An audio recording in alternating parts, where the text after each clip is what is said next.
Hey everyone, Alexa here. I just wanted to send a massive thank you for all the incredible backing you've given me. The vibe over the last few days has been absolutely electric. I'm struggling to find the right words. You know, this season is usually a grind, but I am thrilled with my performance on the court. She was definitely a formidable adversary, and man, the heat made for brutal conditions. But hey, I got the win, and I'm buzzing for what's next. Then, Marcos drops a 15-word bombshell on Alex Eala. Her three-word comeback didn't just reply, it rewrote the history books for Philippine sports. This is a Court Vision Plus exclusive. If you aren't strapped in yet, drop everything, lock your eyes on the screen, and listen up. Because the narrative we're about to unravel isn't some run-of-the-mill, feel-good athletic puff piece. This is a pivotal turning point. We're talking about a once-in-a-generation shift. The kind historians will analyze decades down the line, pointing to this specific date as the moment the world tilted. We have a sitting head of state, a 20-year-old tennis phenomenon, a 15-word dispatch that shattered the Philippine internet, and a three-word retort that fired a warning shot straight across the bow of the entire Women's Tennis Association. Ladies and gents of the Court Vision Plus crew, strap in for the most volatile, heart-wrenching, and electric saga currently unfolding in Filipino athletics. Let's dive right in. To grasp the sheer weight of these events, you first need to comprehend the landscape Alexandra Eala was born into and the colossal mountain she chose to climb. The Philippines is a powerhouse of over 110 million souls who don't just watch sports, they eat, sleep, and breathe them. Boxing gifted the archipelago Manny Pacquiao, a living deity who fought his way out of destitution in General Santos City straight into the Hall of Fame, alongside the greatest warriors to ever lace up gloves. Basketball delivered the Bachelor of Arts, standing tall as one of the oldest professional leagues on the entire Asian continent. It is a game so ingrained in the culture that you'll spot makeshift hoops in the tightest alleyways of Tondo and the muddiest villages of the Visayas. The pageant circuit brought home a dynasty of Miss Universe and Miss World titles, effectively turning beauty queen into a viable, respected career trajectory. But tennis? That was historically the playground of the elite few who could foot the bill for exclusive club memberships, exorbitant coaching fees, and globe-trotting travel expenses. For Filipinos, tennis was a spectator sport, something to watch on TV while rooting for titans like Federer, Nadal, Djokovic, Serena, and Sharapova. The notion of a Filipino raising a Grand Slam trophy wasn't just a distant dream for most of the nation's history, it was pure fantasy.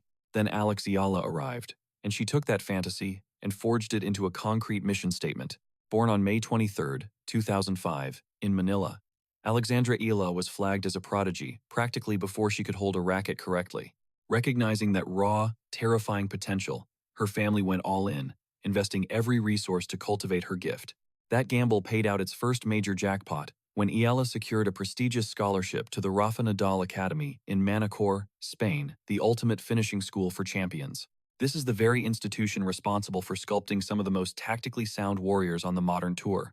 Training in the shadow of history's greatest clay court master, inhaling the same competitive atmosphere as future icons, and absorbing wisdom from world-class mentors gave Eala a bedrock foundation that most players can't access, no matter how talented they are. It was there in Manacor that the red clay stained her soul, where discipline became instinct, and the vision of dominating the WTA solidified into reality. Her run through the juniors was nothing short of legendary. She shattered barriers as the first Filipino to capture a Grand Slam title of any category when she snagged the U.S. Open Girls Doubles Championship, immediately doubling down with the Australian Open Girls Doubles crown. Then, because half measures clearly aren't in her vocabulary, she snatched the Roland Garros singles title, becoming the first Filipino to ever hoist a junior Grand Slam singles trophy. The Philippines went absolutely nuclear. Social media feeds melted down. Senators delivered glowing eulogies on the Congress floor, and a whole new generation of Filipina girls grabbed rackets for the first time in history. But let's be real, junior Grand Slams, glorious as they are, exist in a completely different galaxy than the WTA main draw. The leap from junior dominance to professional relevance is the exact spot where the vast majority of prodigies get chewed up and spit out. The physicality is exponentially more brutal. The tactics, far more ruthless. The gap in experience is less like a crack and more like a canyon. The history books are full of junior phenoms who flamed out before the big stage. So, the Philippines collectively held its breath as Eala began her ascent into the pro leagues. She didn't let them down. Actually, she did something way more dramatic than just meeting expectations. She kicked down the door with results that had established veterans looking over their shoulders. Her explosion onto the hardcourt season was nothing short of earth-shattering. Down in Mexico at the Guadalajara Open, Eala pulled off a feat no compatriot had ever achieved since the sport's inception. We aren't talking about a minor challenger trophy or a secondary $125,000 event. She seized a legitimate, top-flight championship. She picked apart her opponents with the icy calculation of a veteran warrior. Her game from the back of the court evolved into a lethal mix of heavy spin, measured attacks, and a forehand so deadly it became her trademark executioner. The second that final shot clipped the line and the official declared it over, Eala collapsed onto the Mexican concrete. A Filipino champion had finally arrived on the main stage. The fantasy was real, and she was just getting started. What she did after Mexico forced the entire tennis industry to rewrite its list of heavy hitters. During the Miami Open, widely considered one of the tour's crown jewels, Eala carved a path through a lineup that looked more like a Hall of Fame induction list. But the showdown that made the planet hold its breath was her duel with Iga Swiatek. Yes, the Polish machine who has held the women's game in a chokehold for years. An icon with a cabinet full of French Open trophies and nerves of steel forged in the heat of battle. Eala pushed her to the very edge of the cliff. She didn't just participate, she went to war. She looked ready to topple the world, number one, building rallies with a strategic brilliance that completely ignored her youth, putting Swiatek in tighter spots than she had faced against seasoned legends. The sport took notice immediately. Then came Dubai, where she knocked down giants who command massive respect. Jasmine Paolini, a former Roland Garros finalist, and one of the grittiest fighters on the circuit, alongside Coco Gauff, the American phenomenon burdened with the hopes of a nation. Taking down both stars in a single week wasn't a stroke of good fortune. It had nothing to do with luck. It was the result of grueling practice, masterclass guidance, and a steel-trap mind that is quickly becoming the headline of her career. Beyond the baseline, the buzz surrounding Eala reached a fever pitch. Fans from the Philippines, usually forced to cheer from afar, started flooding the stands at every stop. Manila hosted massive viewing parties with thousands in attendance, while fans donned face paint matching the national colors. Hand-painted signs cheering her on filled the arenas, making foreign stadiums feel like home turf. The energy she generated, the feeling of a national crusade, evolved into one of the most gripping sports sagas on earth. Amidst this rising tide of hysteria and championship glory, President Ferdinand Bongbong Marcos Jr. decided to step in. Now, the head of state isn't someone who usually micromanages the careers of individual athletes.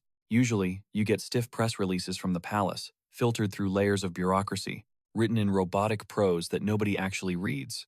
But Marcos went rogue. He grabbed his device, logged on, and spoke straight to Eala for the world to see. His post contained exactly 15 words, each one selected with surgical precision. The whole Philippines is behind you. Just play your game and enjoy every moment. The response was instant and explosive.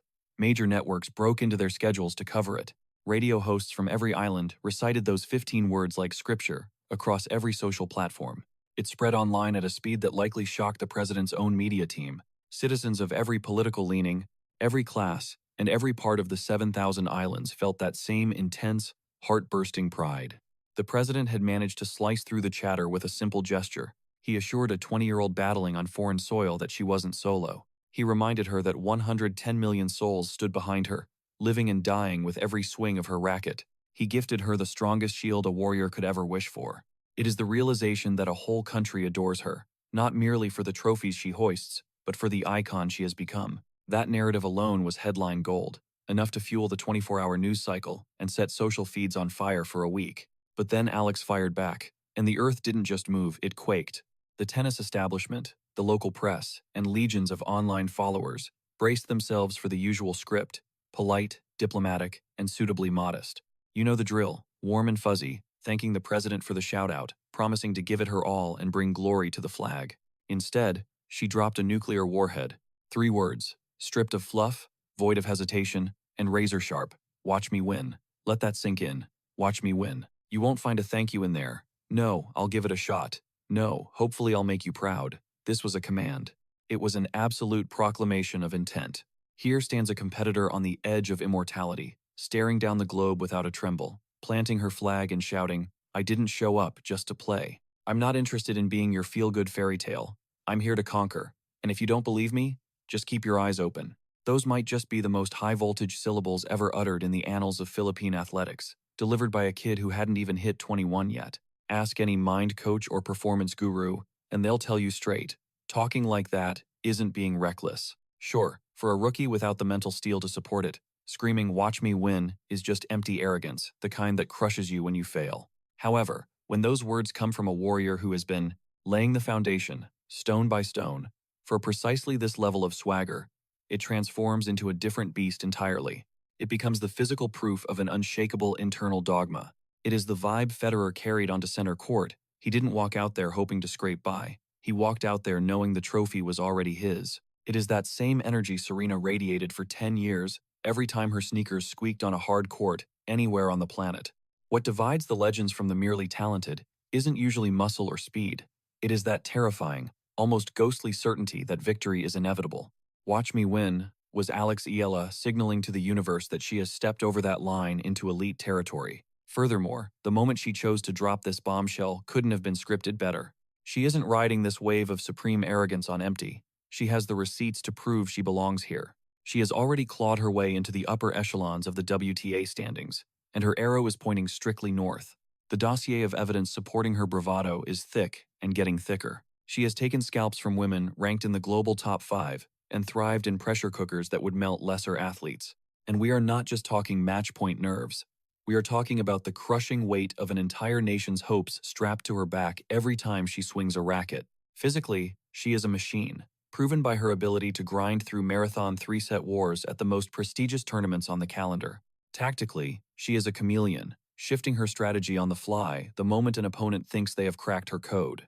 Simply put, she has checked every box to prove that a Grand Slam isn't a possibility, it is an inevitability. The question of when is currently dominating group chats and clubhouse debates from Manila all the way to Madrid, Tokyo, and Toronto. The major tournament schedule is looming large, practically daring her to make a move. Roland Garros awaits that cathedral of red dirt where she claimed her junior crown, the very surface where the Rafael Nadal Academy forged her footwork, spin, and fighting spirit. Is that the sacred ground where Philippine tennis history gets rewritten forever? Or maybe the concrete jungle of the US Open, where she has tasted junior doubles gold, and where New Yorkers embrace a scrappy underdog with the same fire as a hometown hero? Could the magic happen under the lights of Flushing Meadows? Then there is the hallowed turf of Wimbledon, the sport's holiest site, where a Cinderella run captivates the planet like nowhere else. Is the All England club destined to witness her coronation? Every single one of those scenarios is now a legitimate threat, and believe me, the rest of the tour is wide awake to it. The analytics don't lie, and the naked eye confirms it with absolute certainty. Eala's serve has evolved into a legitimate sledgehammer. She is landing first serves with metronomic consistency and snatching free points at will, unlocking a lethal gear that was missing from her rookie arsenal. Her forehand, which has always been her pistol, has upgraded to a cannon in both speed and depth, while the geometry she paints with it screams top-tier mentorship. And her footwork, whether sliding on clay or sprinting on hard courts, it is nothing short of elite. She patrols the baseline with an athleticism that transcends raw speed, mixing in a sixth sense for anticipation that suggests a tennis IQ decades ahead of her actual age. Her psychological armor, already tough as nails, has gone nuclear thanks to a string of high-octane showdowns she has delivered in recent months. Naturally, the path is blocked by titans, even after that heart-stopping near miss against the champion in Miami. That legend remains a fortress of championship pedigree, wielding a level of mastery you cannot simply copy and paste overnight. Then there is Aryna Sabalenka, the Belarusian juggernaut whose game is sheer kinetic violence, designed to dismantle you piece by piece. Coco Gauff might have stumbled against Eala in Dubai, but make no mistake, she is returning to the court sharper and starving for redemption. Elena Rybakina remains a lethal riddle of thunderous serves and baseline geometry, while Jasmine Paolini is not the type to let a Dubai loss slide without a fight. This arena is packed with hardened warriors and prodigious talents. Nobody is rolling out a red carpet for Alex Eala. Yet, this is precisely where the mantra, "watch me win," changes the conversation, acknowledging the danger while boldly declaring, irrelevant. It says, "I have stared down your titans and I am still standing here, commanding you to witness my ascent." This is not empty pride. It is a certainty burned into her soul by fire. Every giant she has toppled has left a blueprint for the next battle. Even the agonizing defeats, like that gut-wrenching final at the Eastbourne Open against Maya Joint, added layers of battle armor, transforming her into a fiercer, more evolved, and infinitely more dangerous competitor. She is downloading the game's highest code in real time, carrying the hopes and prayers of an entire archipelago on her shoulders. The seismic cultural shift triggered by those three simple words back in the motherland demands a closer look. In the Philippines, sporting heroes often carry a crushing double weight: the mandate to conquer the world, but the absolute requirement to stay meek. The concept of haya, that ancient social code of shame and propriety, whispers that you should never take up too much space, never reach beyond your station, or claim glory before it is given, creating a suffocating box for stars. Eala stared that cultural ceiling in the face and smashed right through it with a radical alternative. She decided to show every little Filipina dreaming in her bedroom that boundless ambition is not just allowed, it is essential. It is the only way to truly validate the faith of 110 million souls. You do not shrink to fit their hands, you expand to fill their hearts. You rise, lock eyes with destiny, and roar, "Watch me win." The youth back home are already answering the call. Tennis academies and training camps from Luzon to Mindanao are reporting a massive explosion in enrollment numbers. Little girls who once thought tennis was a foreign fairy tale on a screen are now gripping rackets with a fierce new fire in their gaze. They finally have a hero, a name, and a glorious narrative to pin their own fantasies on. Alex is doing something far bigger than winning matches. She is rewriting the very blueprints of what a Filipina believes she can achieve in this lifetime. The upcoming stretch on the WTA Tour is destined to be the most electrifying spectacle in the history of Philippine athletics, perhaps even Asian tennis. Every single time Eala steps onto the court, those three words will hang over the net like a prophecy. Each win becomes a concrete validation of that audacious vow. Each defeat will challenge the critics to ask if this was the dawn of an era or just a flash of unearned confidence waiting to break. Yet, looking at the receipts: the Guadalajara crown, the war with Swiatek, the takedowns of Gauff and Paolini, the Bana, sheer grit at Eastbourne, and her relentless ascent, the verdict is clear. Eala is built of iron. She intends to back up that slogan with the only currency the sports world respects: heavy, gold hardware. President Marcos offered her 15 words of support, safety, and patriotic unity. Eala responded to him, and to all of us, with 3 words of cold, unfiltered, terrifying ambition. That dialogue, echoing from Malacañang Palace to the courts of Miami, has set the scene for the most gripping sports saga of the decade. A nation is locked in. The WTA is on notice. The entire globe is starting to pay attention. And if you are a top-ranked queen on the tour reading this, those 3 words should keep you up at night. Watch her win. That is the essence of Court Vision Plus family: the context, the legacy, and the chips on the table. Now, we turn the mic to you. Is "Watch Me Win" the most legendary 3-word drop in the history of Philippine sports? Where do you predict Eala will claim her first Grand Slam glory? The red dust of Roland Garros, the concrete jungle of the US Open, or the hallowed lawns of Wimbledon? And which tour giant should be trembling the most right now? Hit the comments with your predictions, your Laban spirit, and your boldest takes. We scour through every single remark. If this breakdown ignited your passion like it did ours here at Court Vision Plus, do us a huge favor and obliterate that like button. Clicking that button takes 0 effort on your part, yet it fuels the entire existence of this channel. Each interaction blasts this saga out to Filipino supporters and global tennis junkies who need to witness the history Eala is writing. Smash that subscribe button and ignite the notification bell, because we promise to be there, analyzing every volley, every record broken, every shock defeat, and every headline off the clay as this legend unfolds live. Court Vision Plus stands as your ultimate headquarters for raw passion, deep strategy, and the most electric tennis talk on the web. Catch you in the next video, but until then, stay glued to the action because greatness does not pause. It is unfolding this very second. I always say limits are an illusion and you have to chase the massive dreams. Personally, I am driven by relentless ambition, even when the path is lonely. Congratulations on taking the title. How do you lock in that tempo and reliability? I am also curious if you have a secret routine before stepping into the arena. Oh my goodness, just realizing that I actually create an impact. Honestly, the only way I can repay my Burfus homeland is by becoming a beacon of inspiration for everyone watching.